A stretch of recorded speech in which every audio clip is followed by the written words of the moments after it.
افضل الحجاز دعا خانہ کی طرف سے۔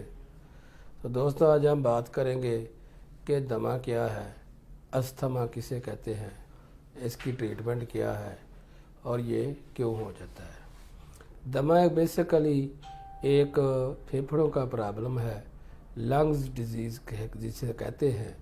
یہ دمہ سانس لینا مشکل ہو جاتا ہے اور بعض اوقات ایسا ہوتا ہے کہ سینے سے آوازیں آنا شروع ہو جاتی ہیں، سانس جو ہے نا چیخ چیخ کے ایسے نکلتا ہے اور سانس پھولنا شروع ہو جاتا ہے۔ بعض لوگوں کو ایسا بھی ہوتا ہے کہ بات کرتے وقت سانس پھول جانا یا سوتے وقت سانس کا پھول جانا۔ اسی طرح چھوٹے بچے جو ہوتے ہیں ان کے ہاتھ اور ہونٹ جو ہیں وہ نیلے ہو جاتے ہیں۔ تو دمہ جو ہے بیسیکلی پھیپھڑوں کے اوپر بلغم کا جم جانا اور پھیپھڑوں کا صحیح وائبریٹ نہ کرنا، اسی کو دمہ کہتے ہیں۔ بعض لوگوں کو ایسا بھی ہوتا ہے کہ اس دمہ کی وجہ سے ہارٹ پرابلم ہو جاتا ہے۔ وہ ہارٹ پرابلم کیوں ہو جاتا ہے؟ بیسیکلی ہمارا ہارٹ جو ہے وہ لنگز سے ہی آکسیجن لیتا ہے، ادھر سے اس کو آکسیجن کی فراہمی ہوتی ہے، تو اس کے اندر ڈسٹربنس پیدا ہو جاتی ہے، تو اس وجہ سے ہارٹ کا پرابلم بھی ساتھ ساتھ ہو جاتا ہے۔ بعض لوگوں کو ایسا ہوتا ہے کہ مسلز جو ہیں وہ پھول جاتے ہیں، پھر مسلز کے اندر پرابلم آ جاتی ہے، مسلز کے اندر ویکنس ہو جاتی ہے۔ تو دوستو یہ دمے کی ہی وجہ سے اور کیا ہوتا ہے کہ جب بلغم کا جمع بڑھ جاتا ہے تو ٹی بی کی شکل اختیار کر جاتا ہے۔ ٹی بی کیا ہے؟ پھیپھڑوں کے اندر ایک انفیکشن کا ہو جانا، زخم بن جانا۔ اور بعض لوگوں کو ایسا بھی ہو جاتا ہے جب یہ دمہ جو ہے یہ بڑی شدت سے بڑھ جاتا ہے، شدید شکل اختیار کر جاتا ہے، تو ایسا ہوتا ہے کہ انہی پھیپھڑوں کے اندر پانی بھی پڑ جاتا ہے۔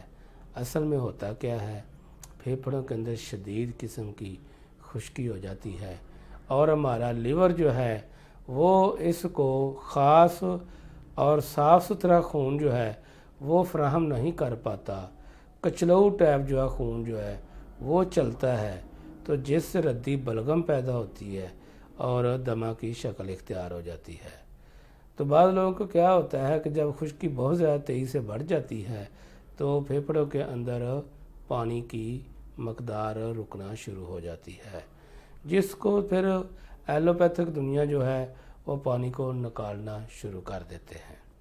تو یہ کوئی علاج نہیں ہوتا، یہ بیسیکلی ایک سہارا سمجھ لو، یا یہ سمجھ لو کہ کم علمی کی بات کہہ سکتا ہوں میں تو، کہ پھیپھڑوں میں پانی پڑ گیا ہے تو پانی نکالنا شروع کر دیا، اسی طرح پیٹ میں پانی پڑ جائے تو پانی نکالنا شروع کر دیا۔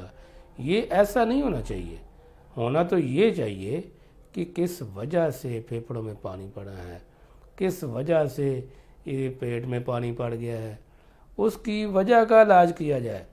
جب تک ہم کاز کی ٹریٹمنٹ نہیں کریں گے اس وقت تک ہم مرض پر پورا قابو نہیں پا سکیں گے۔ تو بعض لوگوں کو ایسا بھی ہوتا ہے کہ دمہ جو ہے وہ اپنا ڈسٹ الرجی کی وجہ سے ہو جاتا ہے، آؤٹ ڈور ڈسٹ الرجی کی وجہ سے ہو جاتا ہے۔ بعض لوگوں کو ایسا بھی ہوتا ہے کہ چیسٹ کے اندر بوجھ بن جاتا ہے، اور چیسٹ کے اندر بوجھ بننے کی وجہ سے بھی وہ یہ نہ سمجھیں کہ کوئی مسئلہ نہیں، ان کو اس کی طرف توجہ دینی چاہیے۔ جب چیسٹ پر بوجھ بنتا ہے، جب چیسٹ پر بوجھ بنتا ہے تو آپ یہ سمجھ لیں کہ آکسیجن کا ایک ویکیوم سا انسانی لنگز کے اندر پیدا ہو چکا ہے، جو بہت خطرناک ہوتا ہے۔ بعض اوقات ایسا بھی ہو سکتا ہے کہ یہی آکسیجن جو ہے، جو ایک ویکیوم سا بنا ہوا ہے، وہ ہارٹ اٹیک کا بھی باعث بن سکتا ہے۔ تو بعض لوگ دوست ایسا کہتے ہیں کہ انہیلر استعمال کرتے ہیں، تو یہ ایک وقتی طور پر سانس کی بحالی کا کام دیتا ہے، تو انہیلر جو ہے وہ بھی اسٹیرائڈ پر مشتمل ہوتا ہے۔ جب لوگ زیادہ انہیلر استعمال کرتے ہیں تو وہ یہ نہ سمجھیں کہ ہم دمہ کا علاج کر رہے ہیں، وہ زیادہ انہیلر استعمال کرنے کی وجہ سے پھیپھڑوں کے اندر شدید قسم کا ورم پیدا ہو جاتا ہے اور ان کے اندر سوزش پیدا ہو جاتی ہے، جو وائبریشن ان کی کرنے کے اندر جو دقت اختیار ہوتی ہے۔ تو ایسا کرنے سے بھی ہمیں خیال رکھنا چاہیے کہ جو انہیلر ہم زیادتی سے استعمال کر رہے ہیں اس کے نقصانات کیا ہیں۔ تو دوستوں میں آپ کی طرف کی توجہ جو ہے وہ اس طرف مبذول کرانا چاہتا ہوں کہ آپ دمے کا مستقل اور پرماننٹ جو ہے وہ علاج کروائیں، الحجاز دعا خانہ پر تشریف لائیں۔ اللہ کے فضل و کرم سے اس کا کامیاب اور پرماننٹ ہمارے پاس علاج موجود ہے۔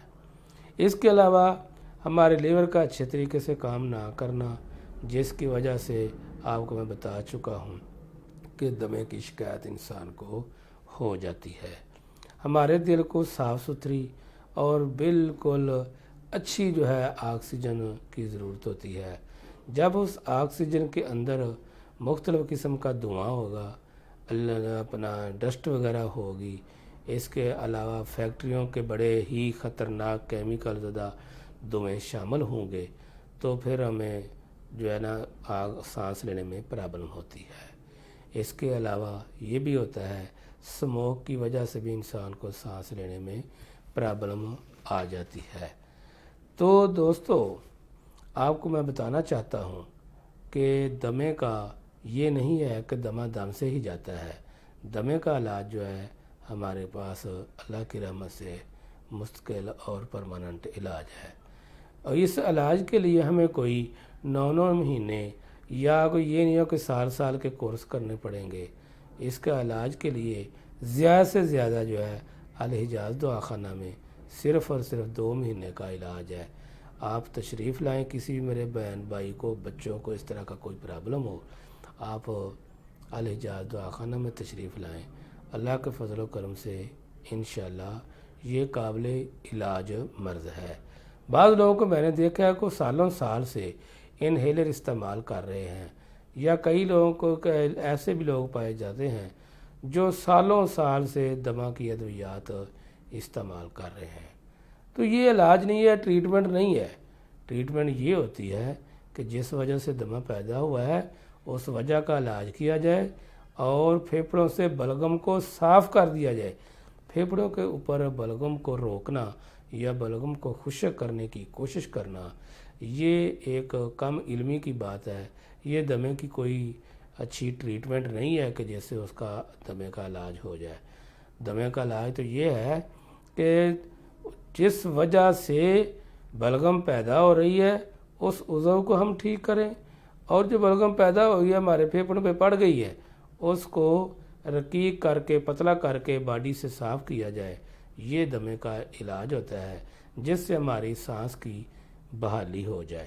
تو آپ الحجاز دعا خانہ پر تشریف لائیں، اللہ کے فضل و کرم سے انشاءاللہ اس کا کامیاب ہمارے پاس علاج موجود ہے۔ السلام علیکم ورحمۃ اللہ وبرکاتہ۔ اب تک کے لیے اجازت چاہتا ہوں۔